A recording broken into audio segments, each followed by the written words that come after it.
You're watching ESPN Super Tuesday, presented by Progressive. This is the ACC on ESPN. It's Enter Sandman time here inside the castle. A young and exciting Virginia Tech team trying to pull an upset, while North Carolina looks to keep its NCAA at-large hopes alive. The Heels and the Hokies on a Tuesday night for Blacksburg. Kevin Brown, John Christman, thanks for spending part of your evening with us. The regular season drawing to a close, and North Carolina, winners of 5 straight, has put itself right on the tournament bubble. Yeah, when you think about the last 5 games, it's not that they're a different team. I think they're the team that we always expected this group could be.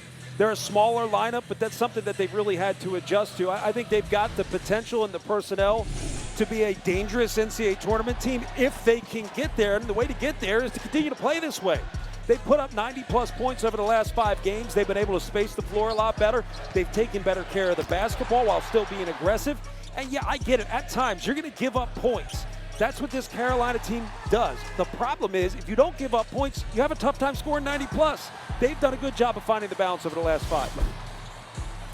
Trying to make it win number 20, and their job could be a little easier because Virginia Tech's without its leading scorer and rebounder. Toby Lowell, 6'8 juniors, have a terrific year over from VCU, is out with a lower leg injury. He missed the Hokies last game with an illness, and they hope he'll return Saturday, but they're playing it safe with Lowell for his long term. Unfortunately, they're down a big player for what will be a tough test tonight. Clarence Armstrong's going to throw it up. Ben Allen Lubin beats Malijal Poteet for the tip. Ted Valentine, A.J. Desai are other officials, and it's Elliot Cadeau and the Tar Heels with the ball first. 12-6 in the ACC with 2 to go. This one, and then Saturday at home to Duke. And a great start. Cadeau feeds Lubin, who had a season-high 19 on Saturday. Starting 5 for the Hokies without Lowell. It's Burnham and Poteet. 4 in the 5. Ben Hammond and Jaden Young coming off spectacular games against Syracuse and the freshman Tyler Johnson. It's a team with 10 freshmen and sophomores. They've gotten better as the season's gone along. Here's Young, who scored 20 plus 2 of the last 3, leaves it long, and here is Cadeau with the ball. Starting 5 for Carolina, R.J. Davis, now 3rd all-time in scoring in the ACC with Cadeau, the terrific freshman Powell, Lubin, and Jalen Withers, maybe their best player in this win streak. Cadeau can't convert the offhanded layup. I think Withers gives them something that they've really needed all season, which is space at the 4 position, particularly if you're running some pick-and-pop action with Elliot Cadeau, who really is only going to turn the corner and create. He's not looking to shoot. Virginia Tech nearly turns it over. They struggle mightily in that category. Worst turnover team in the ACC. But they get a good look for Hammond from 3. And the freshman from Fairfax gets Tech on the board. It's good to establish that early, that you can recognize where the double's going to come from and find the open man, and good by Hammond to be ready to shoot. They've been a really good 3-point shooting team in conference play. Powell set up by Cadeau. It's 2 assists for Cadeau and a 3 for the freshman Drake Powell. I just love him. I really do. I think there are some guys that give you such a great energy that it becomes almost infectious, right? Negative is contagious, good is infectious. Drake Powell has an infectious energy on this game. 38% 3-point shooter. What could be his only college year. Davis with a pull-up pop, and Carolina hits back-to-back from deep. The toughest thing for Virginia Tech is you gave up an opening play, scripted play. I would almost just run a weird zone if teams are going to script out plays, right? Bruce Pearl scripts out the first play, and they often get it. Step back, Jaden Young. He has been unstoppable of late. 27 against Miami 3 games ago, 26 in the overtime win against Syracuse on Saturday. Cadeau after the penetration feeds Withers. He's been red hot, and that's too long. And tipped into the hands of the freshman Tyler Johnson. Withers is shooting a high percentage from 3, and typically he takes really good shots. That's a tough shot to make as you're kind of backing out to the 3-point line with no balance.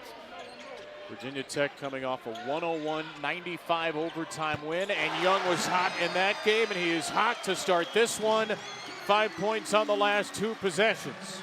It's good to see the energy from the bench, too. Smiles on the court, smiles on the bench. Everybody's happy for one another. Given how challenging this season is, it's nice to see that positivity. Lubin rolls it out to Powell. Davis with a switch on the big man Poteet will pass out of it and get it back from Cadeau. RJ with a step back deep one. It's good. RJ Davis in rhythm early with a couple of deep ones. I think the game itself has a good rhythm. Both teams scoring actually gives the game a rhythm. If you don't believe me, find the rhythm in a game that's 0-0 after 5 minutes. The teams are 7 for 11 so far. No turnovers yet. That jumper by Johnson too short. Rebounded by Powell. Carolina loves to get down the floor quickly, and they get it to Lubin for a good look inside. He can't convert.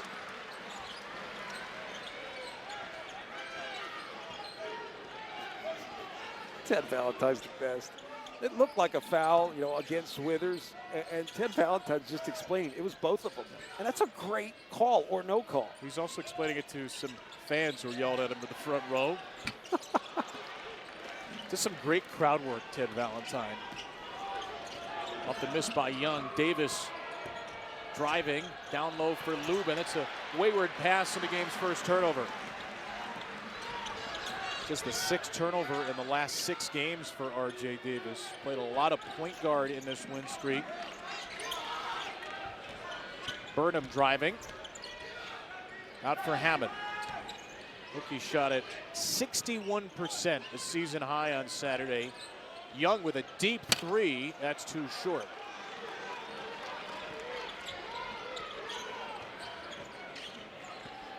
Cadeau, more of a driver than a shooter.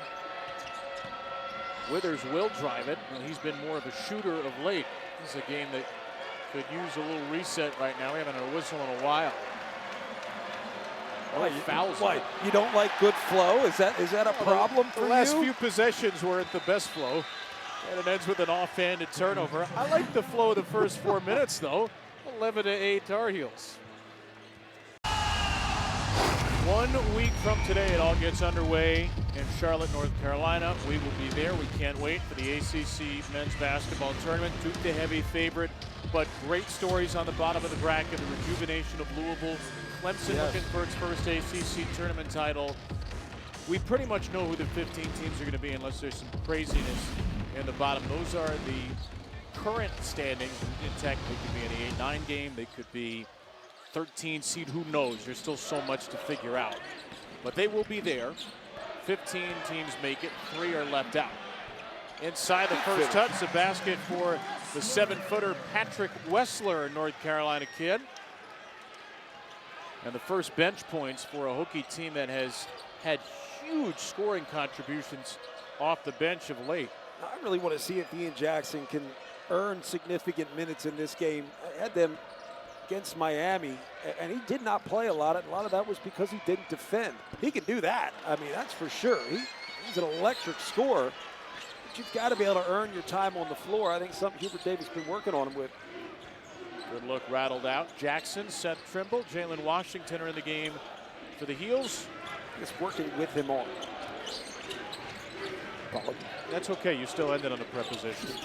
Jaden shoots out there with the ball, coming off a career-high 20. Young for 3.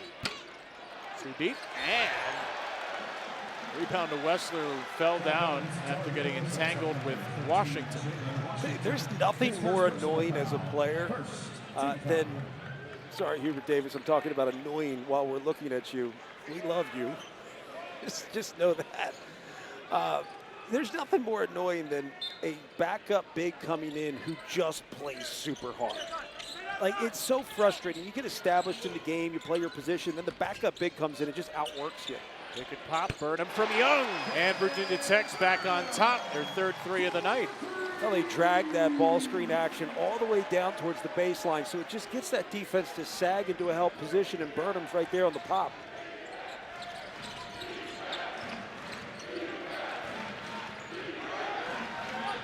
Tar Heels spread it out. Davis gets the switch, loses the dribble. Back into the corner for Trimble. Multiple threes in 2 straight, and his first shot tonight is good from deep.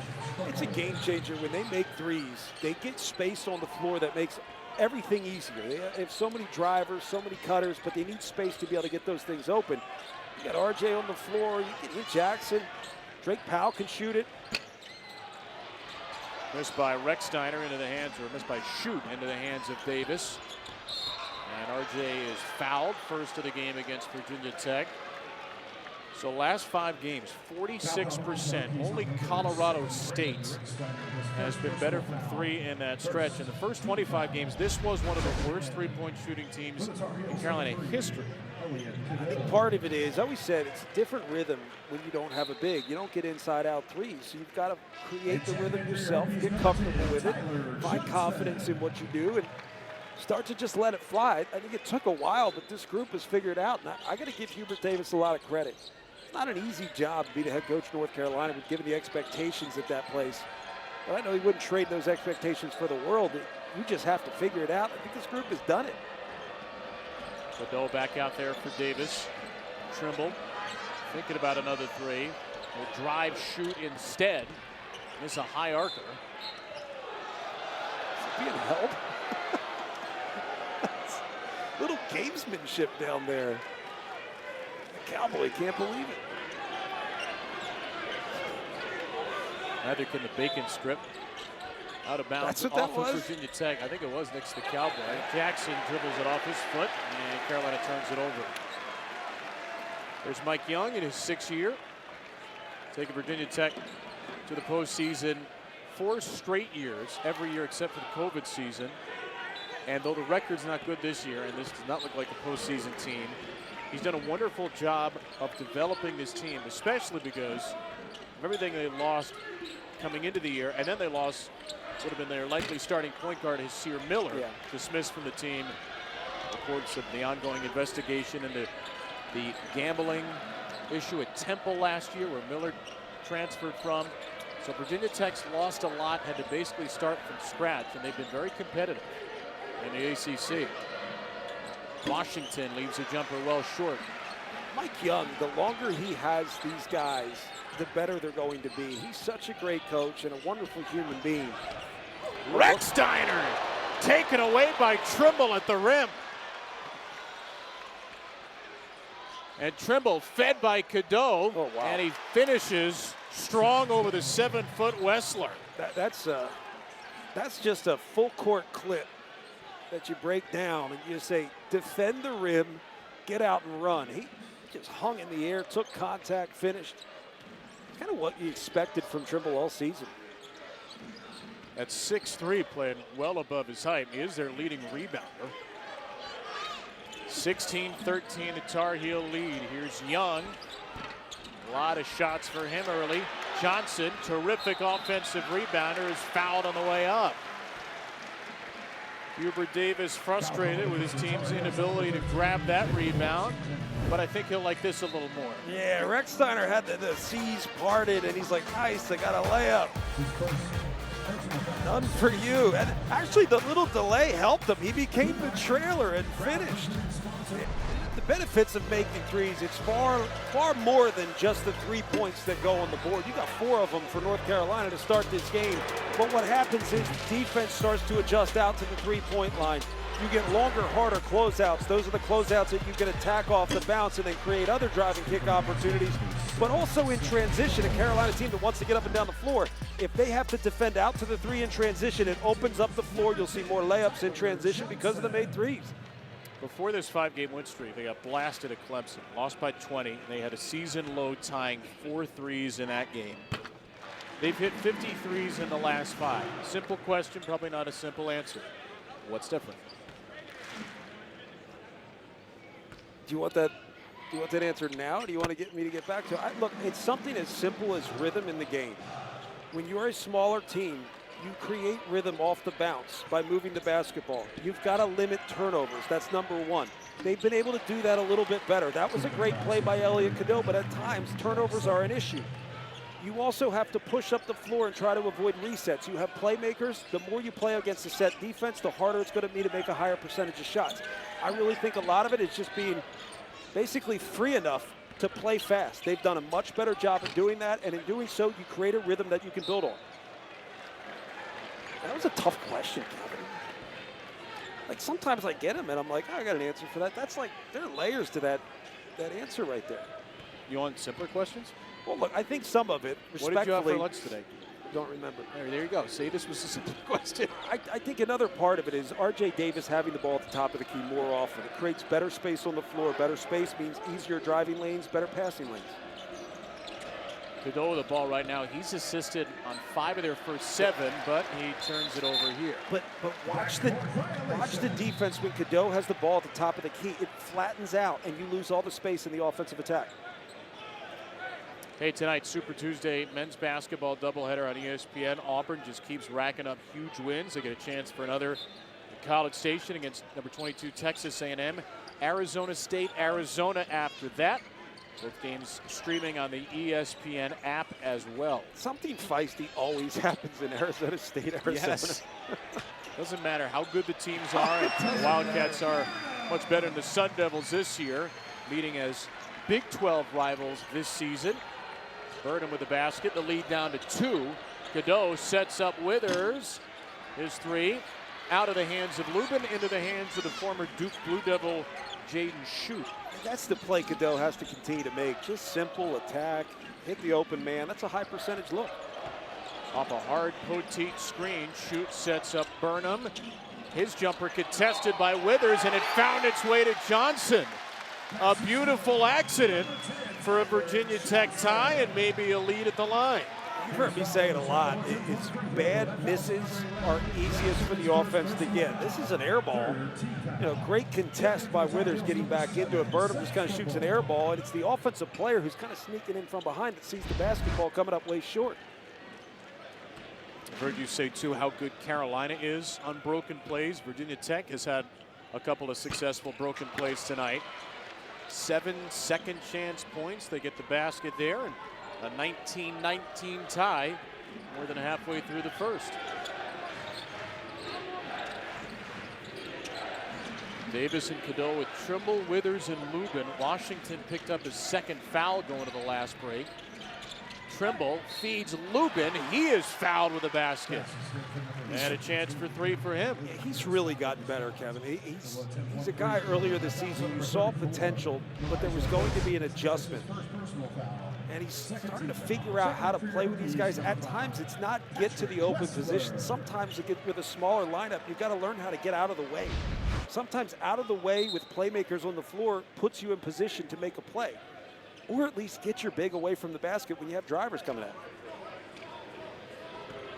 It's a weird skill to teach a guy. Hey, I'm going to teach you how to get out of the way. But it's important.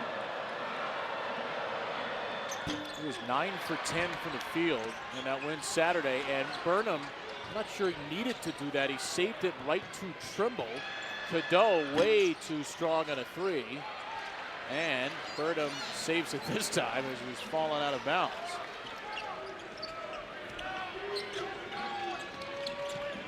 Hammond back on the floor to run the point for Virginia Tech, and Wessler throws it away looking for Schutt. Davis gets it from Withers, hard to the rim, no, and it ends up over the top of the backboard as Wessler got back well in transition. I think it's been a fun game up and down for both teams to start. A little bit of lull after the first 5-6 minutes, but this is what we've talked about. Virginia Tech and these guys competing. Like, I think there's hope within this program. First off, we got a great coach. Second off, they've grown their NIL, which I want to smack myself for celebrating that, but that's just the world we're in. Yep. And it does matter. Well, the key is it's not just about having the money, it's about getting the right people, the right guys.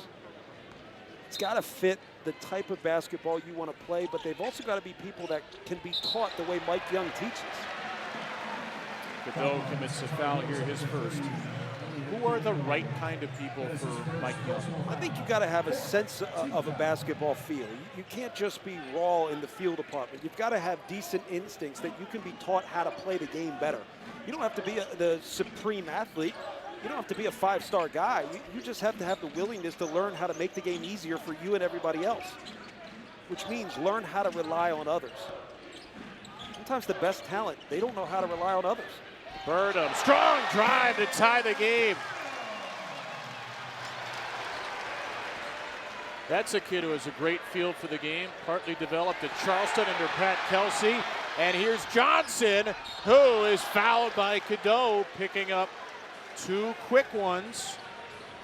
Early foul trouble has been a real issue for Elliot Cadeau this year, and the Hokies can take the lead at the line. How about Burnham getting all the way to the rim? This is another guy just goes hard.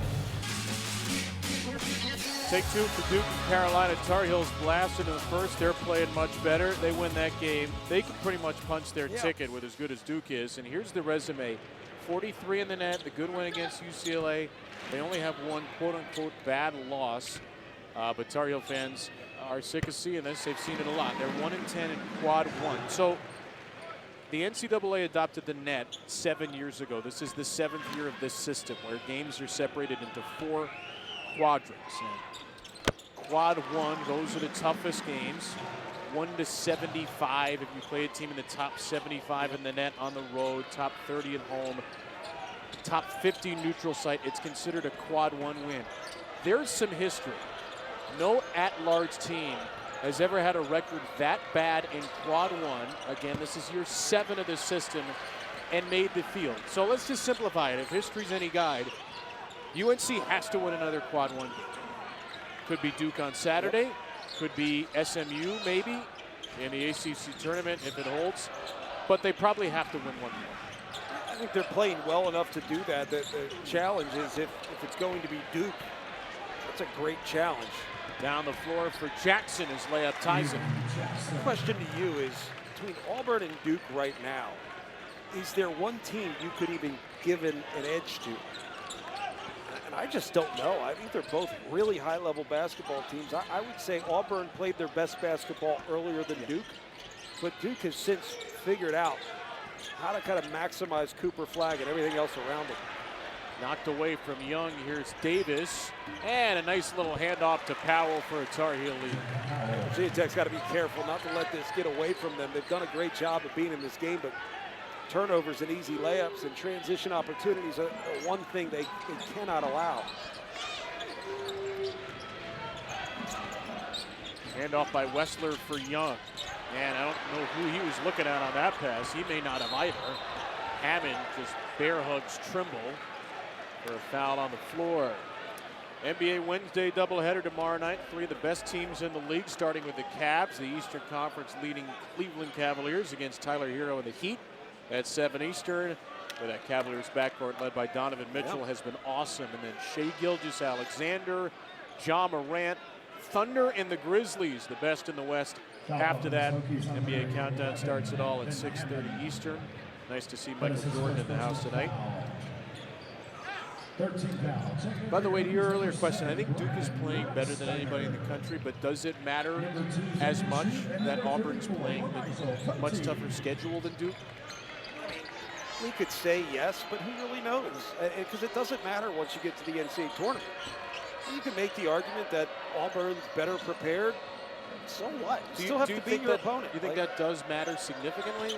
Look, I played in the Big Ten when it felt like everybody was really good, and we made the argument that if we didn't win, it's because we got beat up all year. If we won, it was because we got prepared. Right. So the reality is you just got to find a way to win either way. I think both those teams are set to beat anybody. Still no guarantee.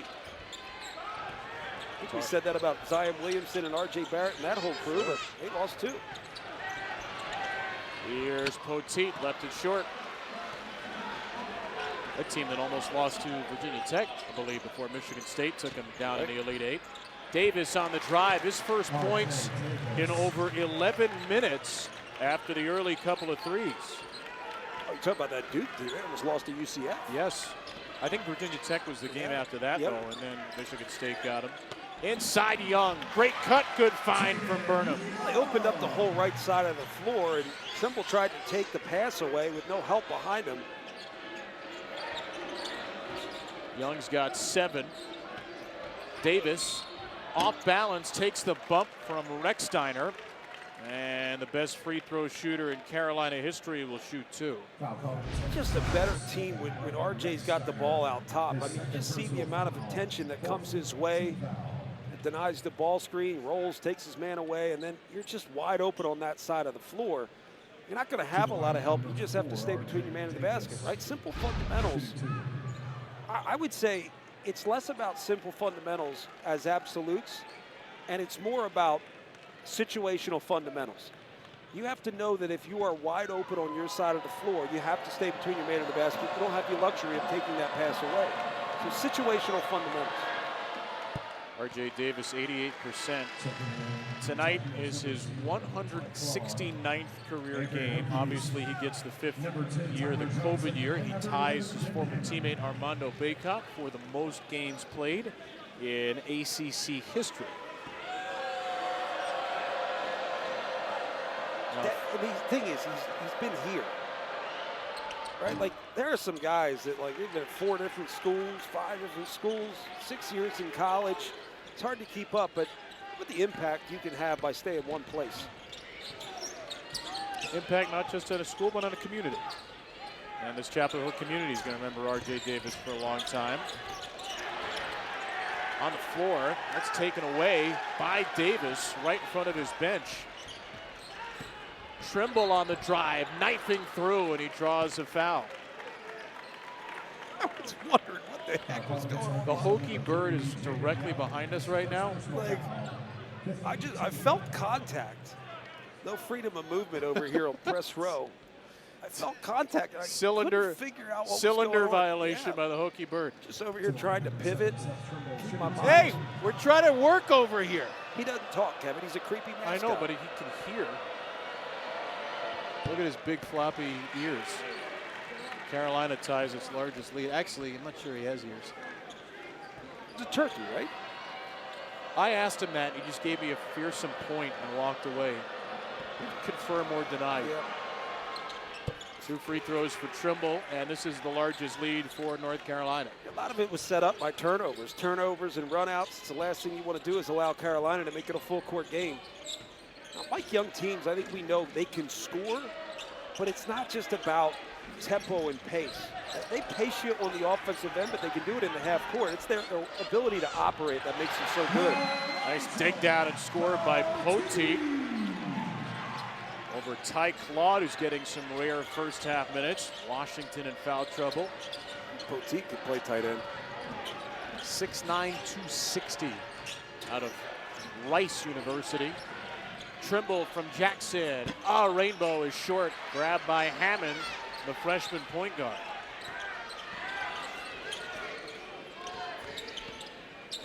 What a couple of weeks it's been for Hammond, this freshman who's had to take on Chucky Hepburn and J.J. Starling, Marcus Burton, and now R.J. Davis, and he's played really well. Poteet back from shoot. Hard drive, and Poteet's fouled again.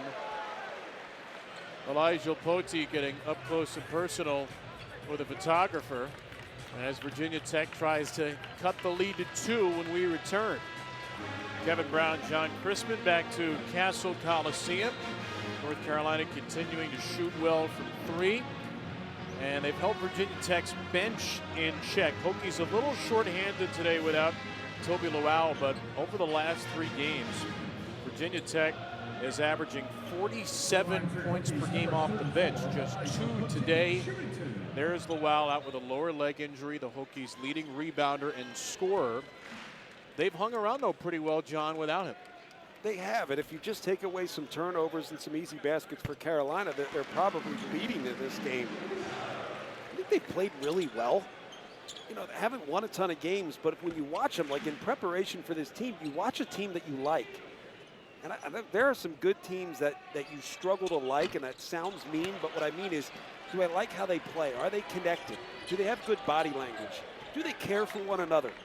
Like, do they try to seek out opportunities for their teammates? Like, that's what you look for. This is a group that does that. Good screen by Lube, and he frees Davis, his 3rd 3. More and more teams got to look at the flare screen. It's just a tough one to cover, and if you can dribble that thing over with a guy going underneath, it sets up a ball screen coming right back to the middle. There's so many options with the flare screen, particularly having that whole side of the floor and the baseline and block wide open. Deep three by Shoot off a screen by Poteet. Carolina's had some nice plays to start the game, out of some timeouts. Hubert Davis's Tar Heels looking for a season-high 6th straight win. Davis. Good defense. That's the true freshman Hammond, who now switches on to Jackson. Big height advantage. Results in a step-back 3. It's the problem with really good shooters. When they put it on the floor, they're creating rhythm with the dribble. It becomes a high percentage shot. Ian Jackson's that guy. If he starts to get that wiggle going, and here you know it's coming, the step back, he gets the seams right, that's a pretty splash. Carolina starting to figure some things out, particularly when R.J. Davis is at the top of the key. There's so many options, but this flare screen is just brilliant. You go underneath, and now Lubin's going to maybe lean a little bit into that screen, but it's going to make 2 guys go with 1. If R.J. Davis doesn't take that shot, Lubin's rolling to the basket. He's going to be wide open. But if they do get back on there with Hammond, it sets up a ball screen right back into the middle of the lane where the big is not in position to hedge hard. I just think flare screens are something more teams should look at as an option. Davis 3 for 4 from 3. He's got a game-high 13. Carolina is 7 for 14. Continue their ridiculous shooting. Tough one by Shoot, grab by Powell. And the Heels are off and running again. Rolled inside to Lubin, it's stripped. Good play by Hammond. Had a season-high 3 steals Saturday. Hammond turns it right back over them. Down the floor to Jackson, and his miss is cleaned up by Lubin. Lubin's been really good for them. I thought earlier this season, and there are times when I still agree with this, I like Washington at the 5 because of his defensive presence at the rim. It's just a deterrent. But Lubin's been really good on the offensive end. He kind of complements the whole threat offensively. Boy, this lineup is just a death squad right now for Carolina. Davis off the turnover, bangs it home. He's got 15, and it's a 10-0 Carolina surge. I just think a big part of this 5-game stretch is R.J. Davis having the ball in his hands more often. And I think Elliot Cadeau's got significant value, but not at the top of the key. That flattens the defense.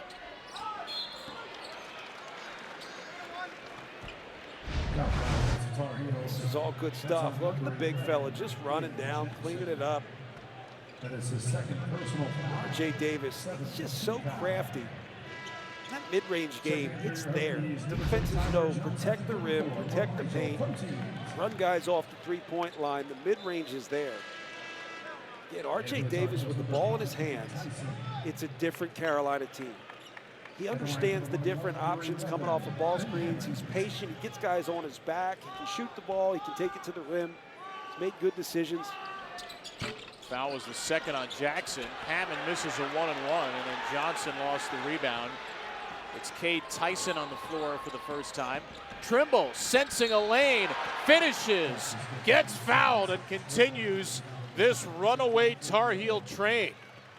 He's one of those guys, he's got that other gear, right? Good hesitation. Here's a good hesitation and go. He got Poteet to get up on his toes for a half second. If that, fraction of a second. You've got to stay down in a stance. You got to show hands high, stay in a stance, get wide. He barely stood up and got beat. 12 straight North Carolina points. Foul was against Johnson, his first. And Seth Trimble makes it 13 in a row. This is a challenge here for Hammond. You know, you got to initiate, you got to get him into some sort of offense, get a good possession. But Carolina picking up full court pressure, which I love. I think they should do more often. Burnham driving it on Tyson, who's called for a foul reaching in there. So 1-and-1 coming for Ben Burnham. Tyson's got to get low. At this level defensively, you, again, get wide, get low, show hands high. When you have length like that, you've got to learn how to be physical and gap. Use your length. think Burnham's pulling up for a fadeaway fadeaway jumper going to the right.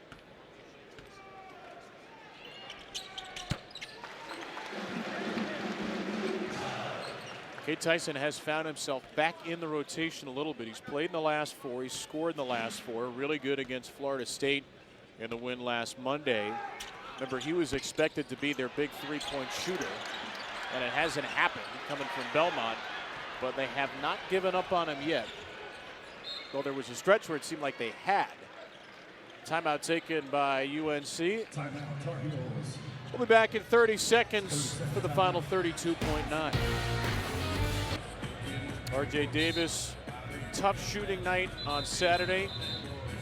Big win for Carolina, but he was just 4 for 12 for 13 points.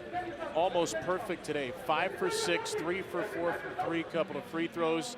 Seth Trimble has really played well off the bench. He's got 3 steals to go with his 10 points, and those 2 combined have nearly matched all of Virginia Tech. Kevin, Seth Trimble's better when there's room on the floor for him to actually showcase his athleticism and his explosiveness. He needs space on the floor. He needs gaps to attack.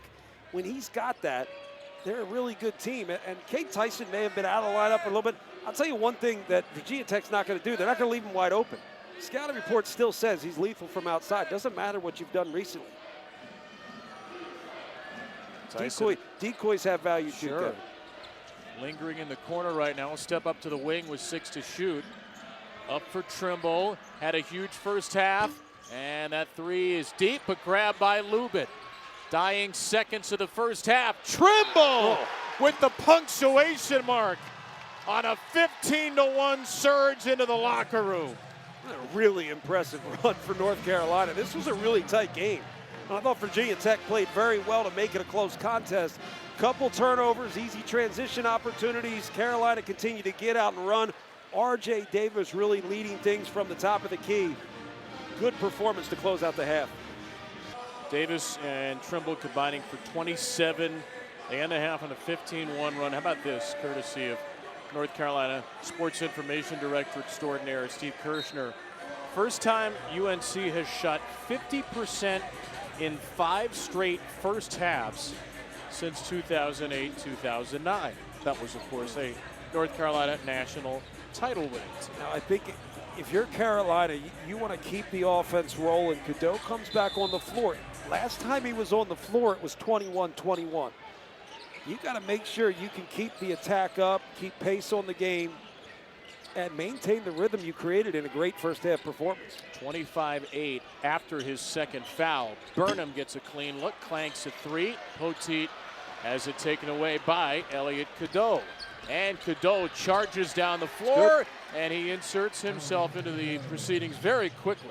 Well, the thing that hurts Elliot Cadeau is a reset on the defensive end. If they can force a reset, meaning they stop the initial surge and now you have to operate, it actually favors the defense. It's something that Elliot Cadeau, they want to just flow one action to the other. Poteet sets up Young. Another missed 3. Lubin with a rebound. Van Allen Lubin with a nice first half, 6 more points, now 6 rebounds for him. Powell, Withers yet to score, and Lubin's got the offensive rebound. And then throws it right over here. You were hoping for a higher bounce. It could have been. I was just hoping it could have been epic. Collide into our Snoop cap. I would have let you get it. Right in front of us. I would have let you get it. That would have been hilarious if you fumbled it. Let's see what happened to Poteet. Yeah, he came down gingerly. That's why Lubin was able to get the offensive rebound. It was 5-on-4 there for the first 10 seconds of the possession. And he missed a game 2 games ago with a bone bruise in his knee. He's still pretty limited in practice. Off the steal, Tyler Johnson, the freshman, rebounded by Lubin. Virginia Tech hasn't hit a field goal in 6+ minutes at this point. This is the problem. It stops, and it's just going to get easy to defend. And to Drake Powell, he's rejected, but a foul is called. You saw RJ Davis push it up, the initial surge. 3 different guys came at the basketball. The ball gets swung over to Elliot Cadeau, and it stopped. That's where you've got to have this thing flowing. It's got to continue to build on the rhythm. Don't stop the music. Otherwise, you become easy to defend. Rihanna 101, don't stop the music. Such a dork. You've heard of Rihanna, right? I do know Rihanna. Because before the game, we discovered you didn't know the name of Taylor Swift's record-setting tour the last 2 years. Who cares? Like, it's basketball season, man. I'm not worried about what she's doing right now. I'm not either. I'm worried about what she did in the last 2 years. Pretty much. Powell hits Or both pretty free much the throws. last 2 years. 3 children. And they're not like, they can't sustain life on their own yet. Like, I've got real problems, Kevin. Okay. You live in a dream world where you go to concerts and know what her tour is named. Yes, me and every other person on the planet besides you. We're all in dream world, and you're just living a one-man nightmare. Hammett inside the arc, and another rebound for Lubin. Freshman Powell once again has delivered great energy. Gets it back from Cadeau, slashes, and couldn't finish. Rimmed it out around the 7-footer Wesley.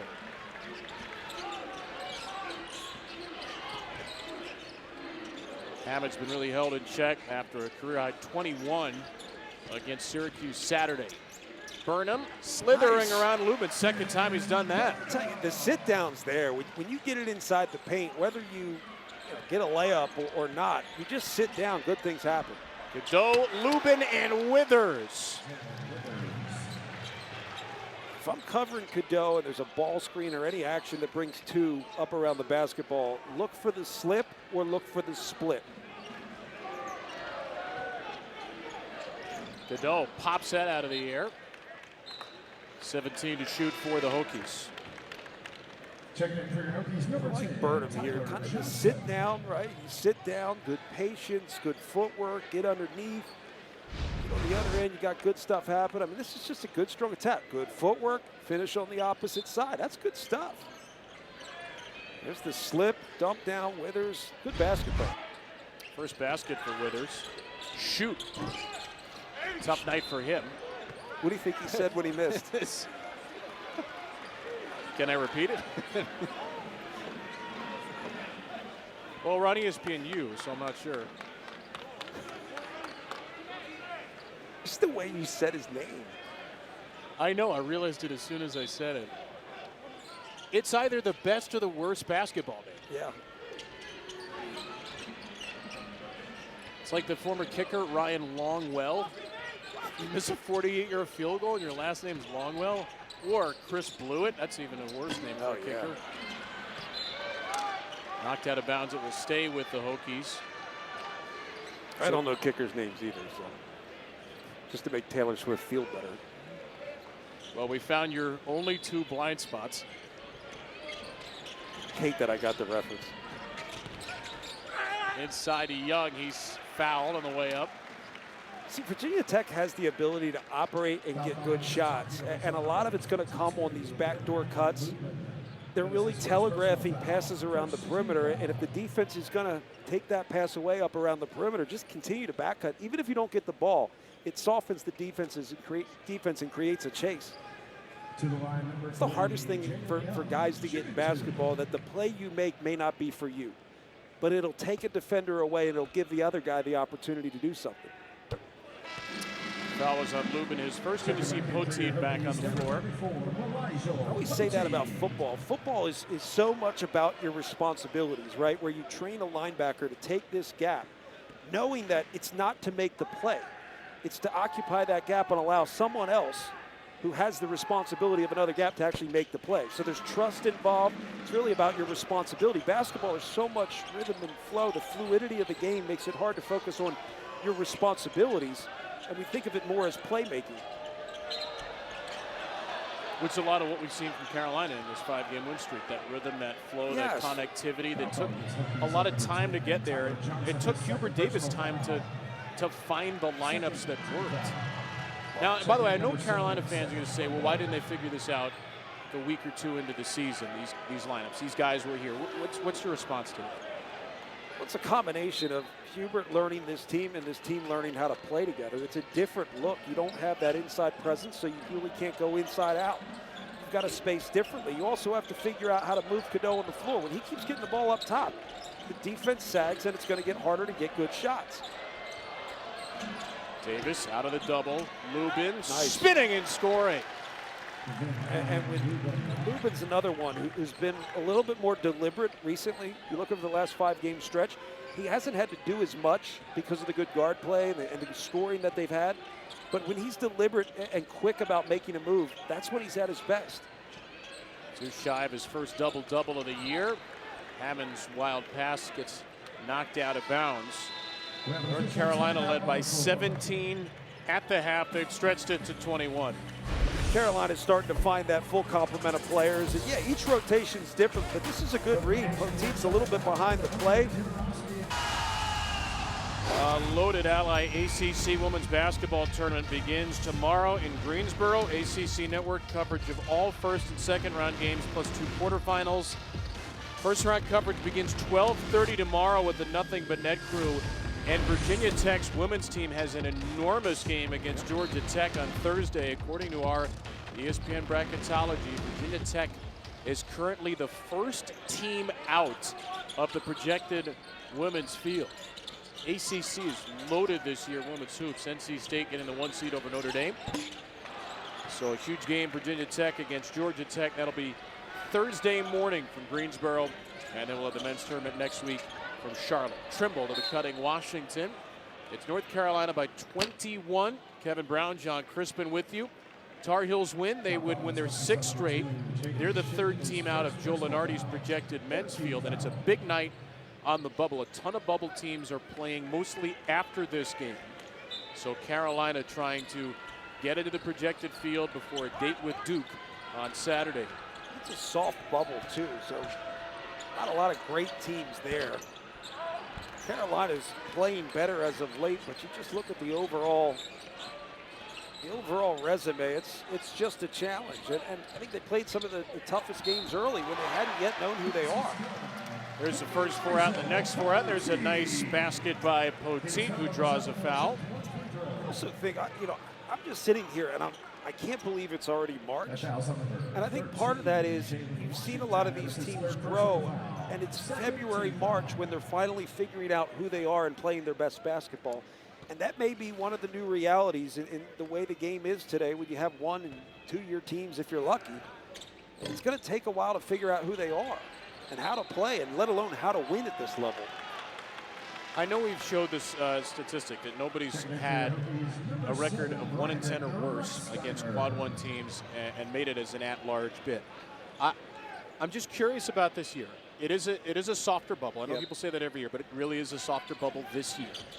And Carolina only has 1 loss in the bottom 3 quadrants, which is a 1-point home loss to Stanford.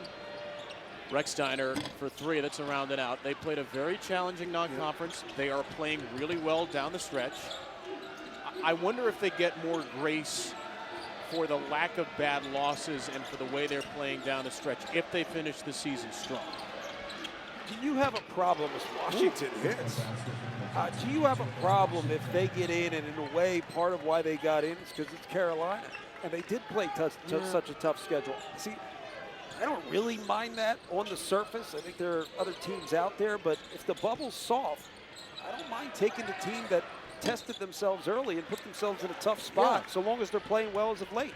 I think who you are as of late matters more than anything else. I agree, and that criteria is not listed criteria for the selection committee anymore. It used to be. Jackson buries another 3, so you have Washington with his 4th of the year. Jackson follows, and Carolina extends its largest lead. Mike Young is out of answers. He needs a timeout. It's 14-6, the Carolina run since the break.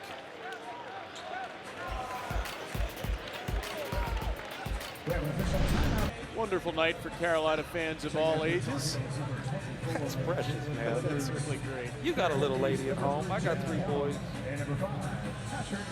So you've got chaos is what you're saying. I have utter chaos. Hey, you know what? Maybe your 3 boys are going to turn into R.J. Davis, Seth Trimble, and Ian Jackson type players. The Crispin 3. Good segue. Hopefully no bad blood between those 3, you know what I mean? Now I did get that reference. Stop it. 25 is the lead for UNC. A game high. Young can't convert. And Jackson had it knocked away by Johnson. And then Davis does great to help strip the ball away from Burnham. I like this lineup on the floor for Carolina. See what they can put together on both ends here. Put together a turnover here.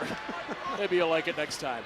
Young into Trimble, and Trimble with another rejection, or actually to be called a travel. So no block shot, just a turnover, and it's the 11th against Virginia Tech. Checking in for the Tar Heels, number 3. Trimble just goes up. It was kind of like the wall up. He just goes up straight. I mean, elevates. Oh yeah, It's just a deterrent. he didn't even touch it. He just deterred it. What do you like about him off the bench? Energy, explosiveness. Oh, Jackson, my goodness. The last 6 games, Ian Jackson has been volcanic from 3. Key is just balancing out his overall game. Get him to defend, use his length, really buy into being a defensive player. Because the more you defend, the more minutes you get on the floor, the more minutes he gets on the floor, the tougher this team is. It's almost his responsibility to defend so he can maximize his minutes on the floor. Because Carolina's better when he's out there. Great spacer. He is 16 for 25 from 3 over the last 6. Withers cans another. 11 for 20 from 3. North Carolina, the hottest three-point shooting team in the country over the last 3 weeks, is at it again. They were 46% in the last 5 from 3. They're 55% tonight. Look, they've gotten some help in the sense that, you know, Miami, not a great defensive team, particularly defending the 3. Syracuse going to give up a lot of points. Been able to create rhythm. Trimble is fouled. I mean, it's threes and layups right now for Carolina. It is an analytical darlings basketball, and these are just such high-quality shots all over the court. That's kind of like a chicken and egg conversation. Like, what comes first? Well, ultimately, you knock down threes, you lift the defense. The defense has to cover more of the half court. You lift the defense, you have room to attack off the bounce, particularly in transition. If you got to defend threes in transition, that's why I say I love a transition 3, because it makes a defense defend for a full 30. It's not that fake offense for the first 10 seconds. You have to take the initial surge away, which means you have to close out to the 3-point line. When you do that in transition, easy to get to the basket off the bounce. What a cool shot. This is a really cool arena. It is cool. 64th season, Castle Coliseum. Part of the reason that it would be great to see Virginia Tech build a winning program again, which they're not far from room to do it, is this place can get so loud when it gets packed. Knocked away, Trimble, back from Cadeau. Look out below! Ian Jackson had a freeze frame, hands raised to the ceiling fans here at the Castle before Trimble was even fully on the way up. It's a 15-0 Carolina run, and Young ends it. Trimble has the ability at times to get lost defensively. Like on that play, if he just stays with Young, trails him over, and then gets back, he's fine. Sometimes he has a tendency to get lost. I think it's because of his athleticism. He can make up ground pretty quickly because of his athleticism. Oh, Lord. Jackson, only his second miss in 6 3-point attempts. I like the aggression from Carolina on offense, though. Be an offensive team. Especially up big at the half. Yeah, fire away, man. I mean, this is a game that looks like it's going to do wonders, frankly, to their net rating. All those efficiency numbers, which do matter. Part of the selection committee's criteria. I just think they look good. I know that's not part of the criteria, but it sure should be. No, they do look good. And look, the next game is Duke on Saturday. They better be really, really good in that one. But they're obviously playing exponentially better than they did the first time going into the Duke game. Cadeau wraps it through to Withers, and his shot is rejected. And then Withers just heaves it up and loses it. A 17-point lead at the half. Carolina's plus 14 in the second. 50% from 3, that'll help. 11 of 22 from 3-point land. Yeah, the threes are open. They're getting to the basket. If you get steals and runouts and Seth Trimble's the guy out in the open, look out. It's fun to watch dunk. When Ian Jackson is hitting shots, this is a different Carolina team. He's a fun watch, plays with good swagger and energy, really gets the defense to close out hard. He's going to open up that paint even more. Like he and Isaiah Evans, if you're hitting, great. If you're not, don't even sweat it. Because on the scouting report, they want to run you off the line. Continue to seek out shot opportunities because it's going to get everybody else open. 40% from three for Ian Jackson, freshman from the Bronx. Number 7 in the ESPN 100, came into college with a lot of hype. He certainly lived up to it most of the year. Jaden Shoot with a 3 for Tech out of timeout. A little pump fake, relocate, sidestep, open 3. It's good stuff. That more than doubles Virginia Tech's bench points, by the way. Carolina's bench outscoring Tech's bench 32-5. Tortured Hokies department most of the night here in Blacksburg, and Powell adds to it. The 12th North Carolina 3. Drake Prowse just scratching the surface to how good he can be. Really develop his footwork a little bit better and shot preparation to get those shots off quicker. Huge ceiling in his game. Johnson missed it, and is cleaned up by Wessler, so back-to-back bench buckets. Remember, Virginia Tech without Toby Lowell tonight, their leading scorer and rebounder. They expect him back for the regular season finale Saturday at Clemson. He's out with a lower leg injury. It's tough to overcome when you rely on your bench so much. It mixes up your rotations. And some of the players who scored those points off the bench the last 3, they're starting today as well. Jackson fouled on the way up. That would be part of mixing up your rotations. Yeah, out of necessity. By the way, we haven't seen Rodney Brown Jr. tonight, a Cal transfer who is back from a toe injury. He was available on Saturday. He's available today, we're told, but he certainly doesn't look available right there. Where are the warm-ups? You'd be surprised what a bad toe will do to you. To play a whole year with a broken toe, I stunk. Like, it's one of those things where you're like, I can run, but I can't walk. And it's just annoying more so than anything else. Do you feel it on your release? Does it hurt you on your shot? The toe? Yeah. You do. It messes with the whole rhythm of the shot because as you step into it, you don't want to drive your right foot. If it's your right foot, you don't want to drive it too hard and hit the end of your shoe. The worst thing about a lot of injuries is the things that make you think about them. Right. Because the whole idea of basketball and the fluidity of the game is you don't want to think. Wessler inside.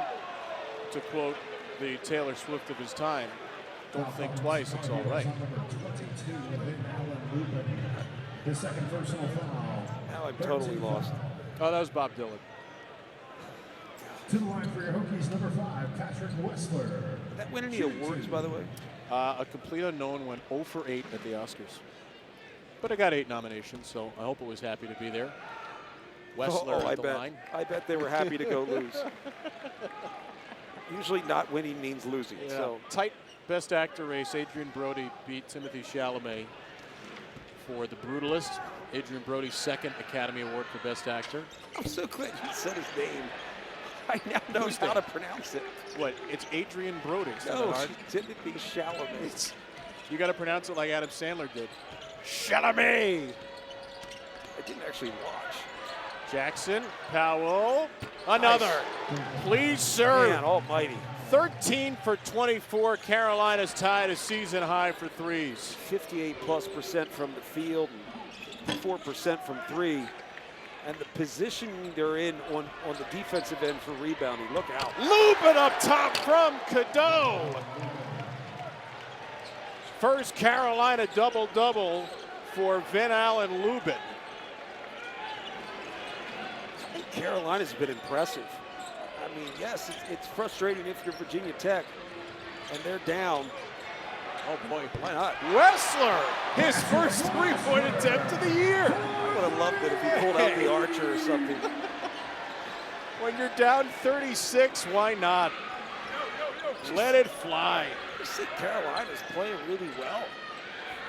They've really utilized skip passes well, which helps create space on the floor. Jackson skips it to Powell. Withers, Cadeau, and that ball will be rebounded by Burnham. Man, oh man, this Carolina team is a joy to watch when they get going. How do you stop this defense? The answer is a complete unknown for Virginia Tech. Well, look, when you're knocking down threes the way they're knocking down threes, other things are going to open up. Right, you run the floor, you got to take the three-point lane away. The first guy down the floor is covering Drake Powell out in the corner. Well, what does that do? It opens up the rim runner. And Alan Lubin. Just a ridiculous shooting night for North Carolina again. Last 5 games, 91 a game. They're at 79 tonight.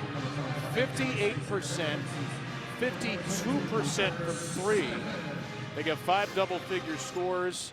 Elliot Cadeau has 10 assists as well. It has been a thorough beatdown from North Carolina on the road. And this is the game before the Duke game, which sometimes can be a little bit wonky. Carolina and Duke players will tell you, try not to look ahead to that big game.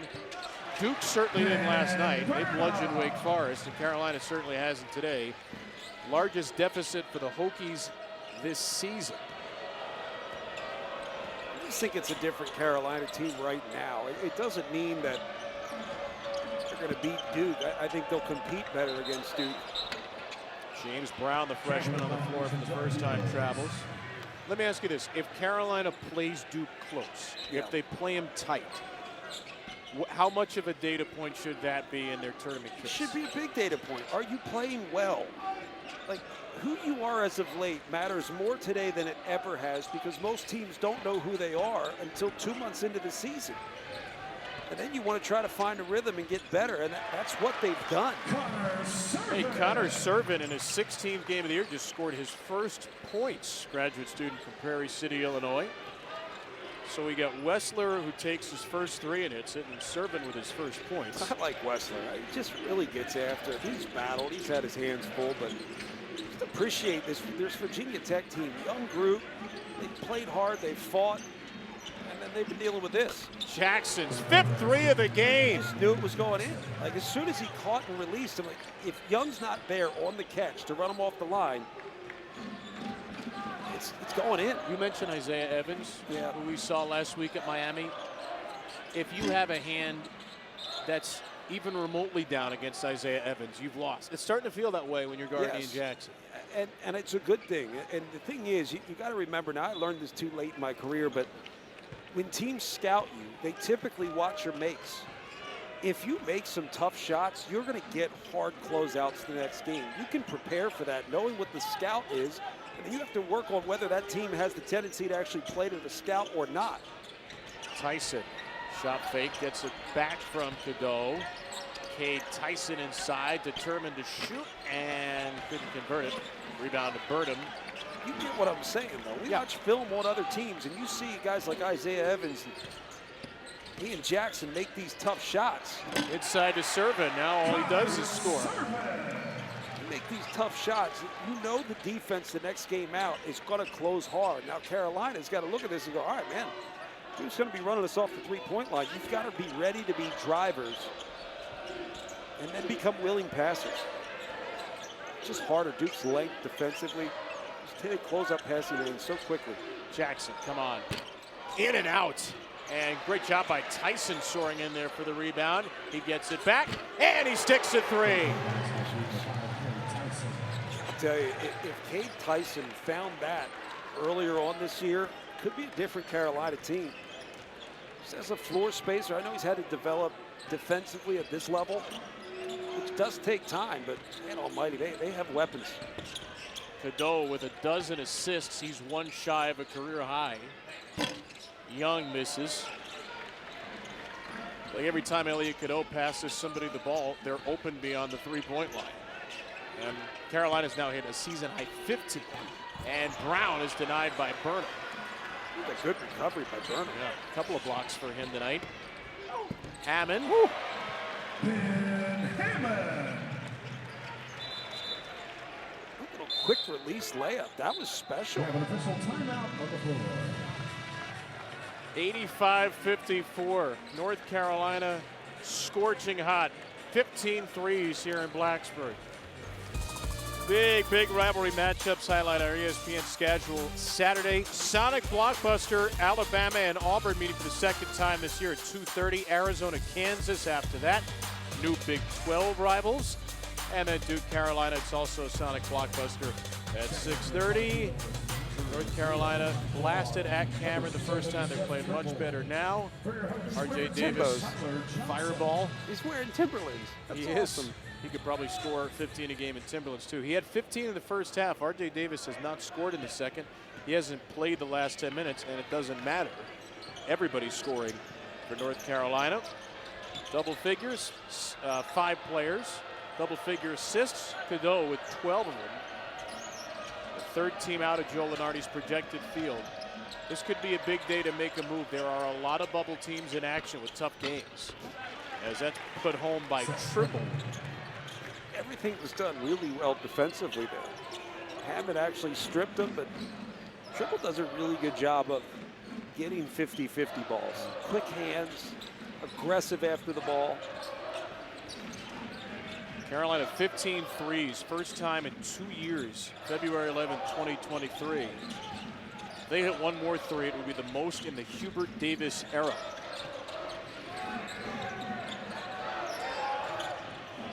Deep shot clock is the logo.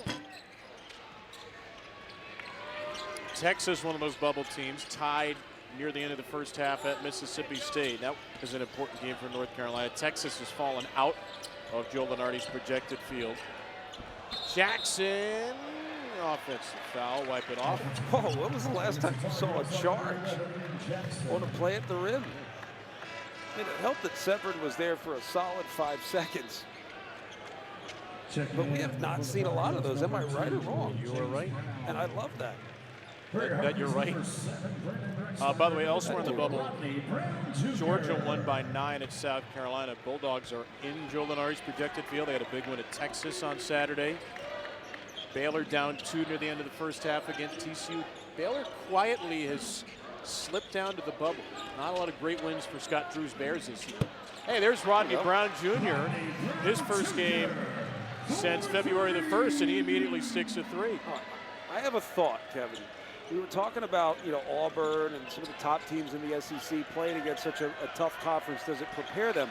I actually think it better prepares the teams that just get in from the SEC because they've seen the best and sweat very little. Yep. Does that make sense? Logic behind it. Georgia, Arkansas on that boat. Tyson slashes into the defense, scores it.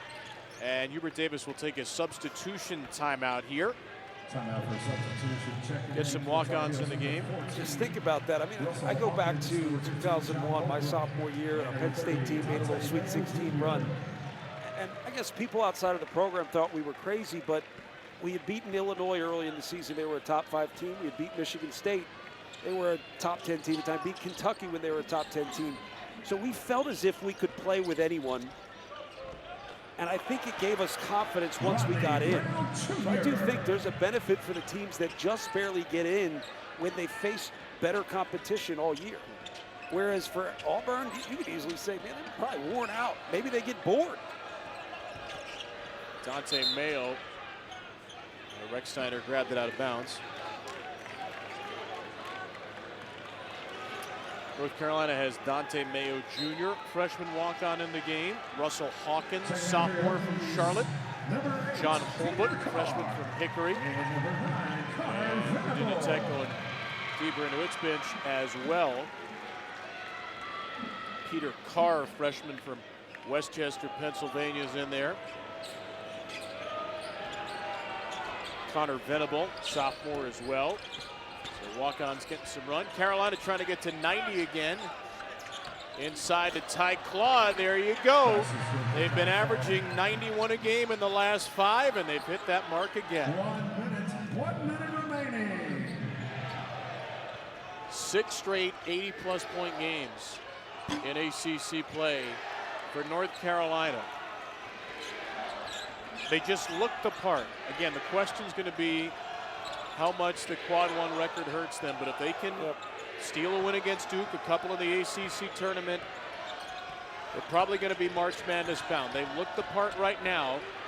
Can they seal the deal in the next 2 weeks and get there? Brown sets up Carr, and he airballs a three. I think a lot of that comes down to what happens around that bubble. Hard to expect Carolina to beat Duke. I just think Duke is that good right now. Game's fluid. Next year could be completely different. A lot of bubble watching tonight for North Carolina, and they can watch in peace. This was another flat-out dominant display. North Carolina shoots 64% in the second half, 59% in the game. Wins it 91-59, and the Tar Heels have put up 90 in 3 straight, 80 in 6 straight. And John Crispin, it's a decisive 6 straight win for UNC. The most important thing is that they look impressive, but they also look fun. I think that matters. It's something we don't talk enough about. Like, are you a fun team? Are you a good watch? Carolina has become a good watch. It wasn't the case earlier. I mean, they're trying to figure out who they were. They were trying to figure out how to play small, try to figure out how to create space on the floor. I think they've started to figure that out. They're also shooting it with confidence. They're playing with more of an edge. I just think they've been a different team, and it's obvious when you look at the numbers across the board over the last 6. 15 for 28 from 3, tying the most in the Hubert Davis era. They had 5 different double-figure scores. Ben Allen Lubin had his first double-double as a Tar Heel. Elliot Cadeau had 12 assists, one shy of his career high. Just a complete team effort by North Carolina tonight. Now they've got a few days to get ready for the Duke game Saturday, but 6 straight wins, 91-59, your final tonight. RJ Davis led the way in that first half with 15. And you've had a nice, easy night since then. You got to sit out for 13 minutes. When's the last time you got to sit on the bench for that long? I can't remember. Maybe my freshman year. What has been the biggest shift in this program over the last few games? And do you look back and think about who you are today? Well, had you been that team earlier in the season when you played such a brutal schedule? Because you guys look like you're off the charts right now. Yeah, I mean, I think the reason why we're on this winning game stretch is our ability to do the little things and do them consistently well. Yep. I think that's where we're doing a good job. Everyone's buying in, and at the same time, we're having fun. And I think once everyone buys into the team concepts, it allows everyone to constantly contribute to the wins. And I don't think it's just the guys on the court. It's the guys on the bench. It starts in practice. Our preparation has been huge leading up into these games. And obviously, we didn't have a great start to the season. But I just think that time just comes with time and building team chemistry. So it was a new team. But overall, I'm just happy of the way we've been preparing, the way we've been playing, because we're building up momentum. Earlier this season, you were struggling to shoot it from 3. And to me, as a has-been shooter, it was a different rhythm, right? It's just the game felt like it had a different rhythm. You don't have a big inside. You got less inside-out play. The shots you were getting were different. Like, what was that adjustment like for you throughout the course of this season? Yeah, it was definitely a mental adjustment for me. I think I was a little bit too hard on myself going into the beginning of the year and trying to time myself. I have to make every shot. And that's why I kind of missed all the open shots I got, because I was putting too much pressure on myself. And I think right now in the second half of the season, I've been just allowing myself to constantly just go out there and just hoop and play with no stress. Because this is my last year. I want to enjoy it. And so far I'm doing that. You played a lot of games, man. We were talking about 169 games, was it? Yeah, you tied the ACC games played record tonight. I'm old. 169. You're not old, but you're college old, I guess. Does that compute with you that your next game you're going to play the most games in the history of the ACC? It's crazy looking back on it. Just me coming in as a freshman and now finishing up my college career. I'm just very thankful just to have the type of career I had, especially at this university, and the teammates I've had, the coach staff I had. I mean, I wouldn't trade my career for anybody or anything. Just the overall journey. I think I'll get a little bit emotional on Saturday, but I'm gonna enjoy this one tonight. Yeah. Before we let you go, Saturday, senior night, Duke. What's going through your head when you think about that? Obviously, the rivalry. Everyone knows that. But I think for me, my mindset is kind of just take it one game at a time. We handle business tonight, and then go into Saturday. Just have confidence and belief in each other that we could do this, because I know we can. And at the same time, enjoy. It's my last time playing on that on the Smith Center and running out that tunnel, so I'm going to enjoy every single bit of it. You've had a really special career, and again, you guys have not only played well, you've been really fun. To watch, just aesthetically pleasing. So great job so far, and good luck the rest of the Thank way. you. I appreciate you Thanks, guys. RJ. RJ Davis, 169th career game tonight, which is crazy. You're not old, but you're college basketball old. Carolina with a big win tonight. They've won 6 in a row. We'll come back with more, wrap this one up from Blacksburg. 91-59, the UNC victory here at Virginia Tech.